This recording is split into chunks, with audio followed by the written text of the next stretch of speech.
વર્ષ 1950 વડનગર ગુજરાતમાં મધ્યમ વર્ગના કુટુંબમાં પ્રધાનમંત્રી નરેન્દ્ર મોદીનો 17મી સપ્ટેમ્બરે જન્મ થયો હતો। એક ચા વેચવાવાળા વ્યક્તિ ક્યારેક દેશના પીએમ પણ બનશે તે કોઈએ વિચાર્યું પણ નહોતું। મોદીએ રાજનીતિ શાસ્ત્રમાં એમએ કર્યું। નાનપણથી જ તેમનો સંઘ તરફ લગાવ હતો। વર્ષ 1967માં 17 વર્ષની ઉંમરે મોદી અમદાવાદ પહોંચ્યા અને તે જ વર્ષે તેઓ રાષ્ટ્રીય સ્વયંસેવક સંઘના સભ્ય બન્યા। 1974માં મોદી નવનિર્માણ આંદોલનમાં સામેલ થયા। આ પ્રકારે સક્રિય રાજનીતિમાં આવતા પહેલા મોદી કેટલાક વર્ષો સુધી રાષ્ટ્રીય સ્વયંસેવક સંઘના પ્રચારક રહ્યા। 80ના દાયકામાં જ્યારે મોદી ભાજપમાં જોડાયા અને તેના દ્વારા રાજકારણના મુખ્ય પ્રવાહમાં દાખલ થયા। 1988-89માં ગુજરાતમાં ભારતીય જનતા પાર્ટીના સચિવ બન્યા। 1990માં અડવાણીની સોમનાથ અયોધ્યા રથયાત્રાના આયોજનમાં મહત્વની ભૂમિકા ભજવી હતી। વર્ષ 1995માં મોદીને ભારતીય જનતા પાર્ટીના રાષ્ટ્રીય સચિવ બનાવી દેવાયા। ત્યારબાદ 1998થી 2001 સુધી મોદીએ સંગઠનના મહાસચિવ તરીકે ભૂમિકા ભજવી। વર્ષ 2001માં કેશુભાઈ પટેલને મુખ્યમંત્રી પદથી હટાવ્યા બાદ મોદીને મુખ્યમંત્રી તરીકે ગુજરાતની કમાન સોંપી દેવાઈ। મોદી પર આરોપ તો ઘણા લાગતા રહ્યા, પરંતુ રાજ્યની રાજનીતિ પર તેમની પકડ સતત મજબૂત થતી રહી।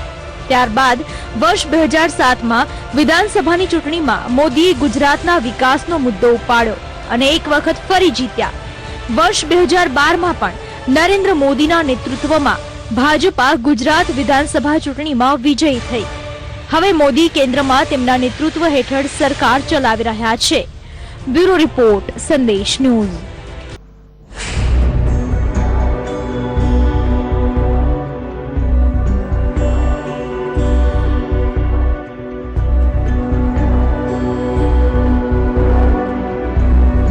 નરેન્દ્ર મોદી નાનપણમાં અન્ય બાળકો કરતા બિલકુલ અલગ હતા। કામ પણ અલગ જ પ્રકારનું કરતા। એક વખત તેઓ ઘર નજીક આવેલા તળાવમાંથી એક મગરના બચ્ચાને પકડીને ઘરે લઈ ગયા। ત્યારે તેમની માતાના સમજાવવા પર તેઓ મગર બચ્ચાને તળાવમાં પરત મૂકી આવ્યા। સ્ટાઇલની બાબતે મોદી બાળપણથી જ થોડા ભિન્ન છે। ક્યારેક તેઓ વાળ વધારતા તો ક્યારેક સરદારના ગેટઅપમાં દેખાતા। રંગમંચ મોદીને ખૂબ જ પસંદ હતો। મોદી સ્કૂલ સમયમાં નાટકોમાં આગળ વધીને ભાગ લેતા હતા અને તેમના રોલ ઉપર મહેનત પણ કરતા। બોલવાની કળામાં મોદીનો કોઈ જવાબ નહોતો। દરેક વાદ વિવાદ પ્રતિયોગિતામાં મોદી હંમેશા પ્રથમ આવતા। વર્ષ 1958માં મોદી ગુજરાત RSSમાં જોડાયા અને RSSની શાખાઓમાં જવા લાગ્યા। પછી તેમને ચાની દુકાન ખોલી અને શાખામાં તેમની અવરજવર બંધ થઈ ગઈ। નાનપણમાં મોદીને સાધુ સંતોને જોવું ખૂબ ગમતું। મોદી સંન્યાસી બનવા માંગતા હતા। સંન્યાસી બનવા માટે મોદી ઘરેથી ભાગી ગયા હતા। આ દરમિયાન મોદી પશ્ચિમ બંગાળમાં રામકૃષ્ણ આશ્રમ સહિત કેટલી જગ્યાઓ ફરતા રહ્યા। અંતે તેઓ હિમાલય પહોંચ્યા અને કેટલાક મહિના સુધી સાધુઓ સાથે ફરતા રહ્યા। નરેન્દ્ર મોદી એક મહેનતુ કાર્યકર્તા હતા। તેમની મેનેજમેન્ટ કરવાની પદ્ધતિ ખૂબ સારી હતી। RSS નેતાઓની ટ્રેન અને બસના રિઝર્વેશનની જવાબદારી મોદીની હતી। આટલું જ નહીં, ગુજરાતના હેડગેવાર ભવનમાં આવનારી તમામ ચિઠ્ઠીને ખોલવાનું કામ પણ મોદીનું હતું। નરેન્દ્ર મોદીની સ્ટાઇલ અન્ય પ્રચારકો કરતા અલગ હતી। તેઓ દાઢી રાખતા અને તેને ટ્રીમ પણ કરાવતા। જનરલી તેઓ અડધી બાયના કુર્તા જ પહેરે છે, પરંતુ ક્યારેય મોજમાં હોય તો સૂટબૂટમાં નીકળી પડે છે। નરેન્દ્ર મોદી ટેકનિકનો ઉપયોગ પણ સારી રીતે કરે છે।